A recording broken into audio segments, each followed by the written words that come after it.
What's Gucci with a YouTube Veterans Military, back again with another banger. And today we're going to be talking about all things VA disability when it comes to depression, how to get service connected, whether you're active duty or a veteran. This information is going to be beneficial to you. As always, like, share, subscribe to the channel, comment down below, like the video if you learned anything. As always, let's jump into it. Hey, peace and love, baby. So first of all, we all know, or if you don't know, you can get anywhere from 0 to 100% for depression, for any mental health disability. But let's talk about depression. There's 0, 10, 30, 50, 70, and 100%. Each different percentage is taken into consideration impacts to your personal and your work life, as well as severity of symptoms. But let's back it up a little bit. Now, what's the first thing you're going to need, regardless if you're active duty military or veteran? You're going to need a diagnosis. Yeah, that's kind of hard to get while you're active duty because majority of y'all scared to go into medical, complain about anything mental going on. Why? Because you want to hold on to those peasant ranks. Yeah, I'm saying I'm peasant. Hey, you want to hold on to those peasant ranks, that peasant ideology that was ingrained in us in boot camp and sustained at every duty station you go through. When you encounter a leader that doesn't allow you to go seek medical treatment for anything physical or mental. Now, jumping back into it. First, you're going to need a diagnosis. Now, we all know you need to get that from a psychiatrist, a therapist, possibly your family or your primary care provider. Because more than likely, yeah, a therapist can diagnose you. However, a doctor still needs to monitor you when you're taking that medication. So that's the first thing. Now, how do you obtain that? Through complaints. Now, if you're in the military, or even if you're, and this goes both ways. If you're in the military, or if you're just seeking VA medical facilities, or just private medical care, you're a veteran, military related. You go in, you start complaining, talk to your doctor. Hey, and if it gets to a point to where you've gone in multiple times, you started submitting secured messages, and they're still not getting the hint, flat out ask, hey, refer me out to mental health services. Why? Why, you might ask? X, Y, and Z, whatever the case may be for you. Understand, you do not need to have a doctor refer you out to a psychiatrist or therapist, because you can go outside of your own pocket. Like, hey, just walk into, find a designated therapist in your area, online, whatever the case may be, someone that you can build rapport with, that can evaluate you, as well as diagnose and treat you for depression. Now, whether you got to come out of your own pocket, use active duty military doctors, use the VA medical facility doctors, whatever the case may be. Find a will. When there's a will, there's a way. And that will is pushing your way to the compensation. So if you're trying to get compensated for these disabilities, you got to do some work. You got to do some homework. You know what I'm talking about? It's not a free ride. Yeah, some veterans might get easy. They might get lucky. But for a majority of us, we got to do the work. Moving on from there. Now you've established a diagnosis. You got rapport with your doctor. Now you want to start feeding them the information that you deal with on a daily basis. Daily routine, whatever the case may be.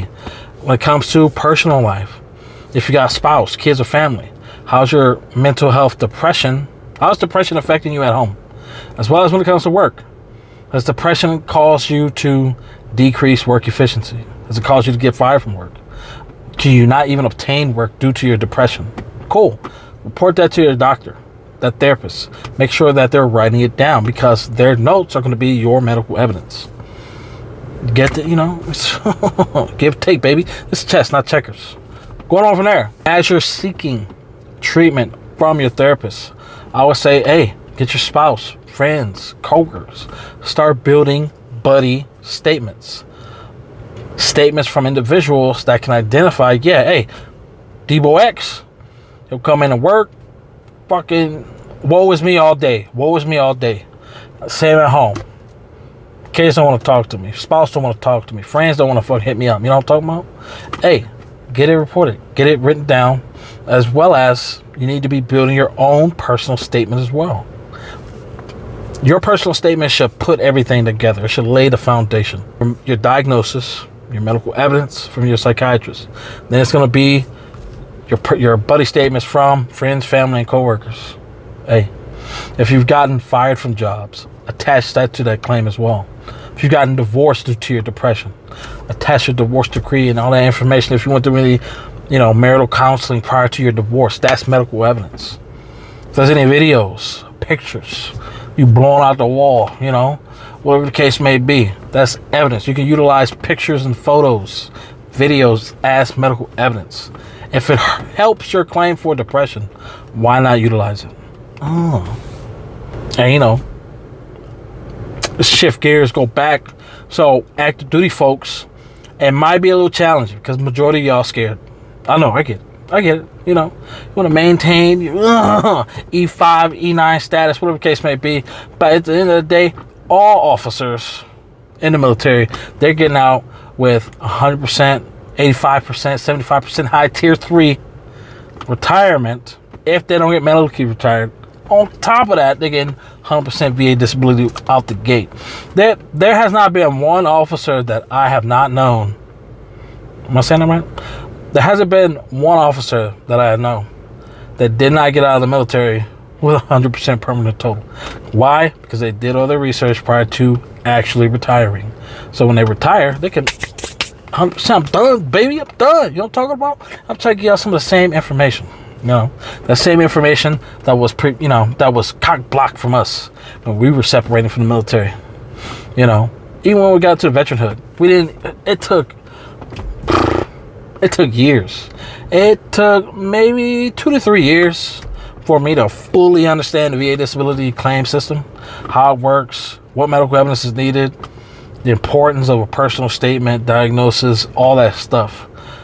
And I'm still learning bits and pieces, especially as, new proposed changes come out, updates to the VA disability schedule rating come out, all this stuff. Things are changing. It's constantly changing. You always got to be developing your mind, adjusting to these VA disability claims, especially for depression. And mental health is easy to get. It's very easy to get. But a lot of veterans and military, they F it up by what? Not going into medical if you're trying to seek direct service. As well as when it comes to secondary veterans, y'all are messing this up when it comes to building evidence for a secondary disability. Any secondary disability, doesn't have to be depression. You need to show causation. How is your service-connected cervical strain causing you depression? Don't spend 9 months building medical evidence for depression. You got a diagnosis, you're on medication, you got all this good stuff, and you've never complained about the primary. What is a primary disability in which you're trying to utilize to secondary depression off of? You get it? A, B, and C. See these, I'm talking about. See these benefits in my pocket. But hey, y'all like this type of content, as always, y'all know what to do. Like, share, subscribe to the channel. Comment down below. Hit the like button. I know some of y'all stingy with the like button, but we ain't got to be stingy over here. We ain't got to be stingy in the VA disability night ops. You know what I'm talking about? I'm here for y'all. But, hey, if y'all like the clickbait, go support the clickbait. Go support the CB, It's almost like a Drake and Kendrick beef right now, I consider myself to be Kendrick, but hey, we'll see. Until next time, this motherfucker D-Ball, y'all stay Gucci with it. You know what time it is.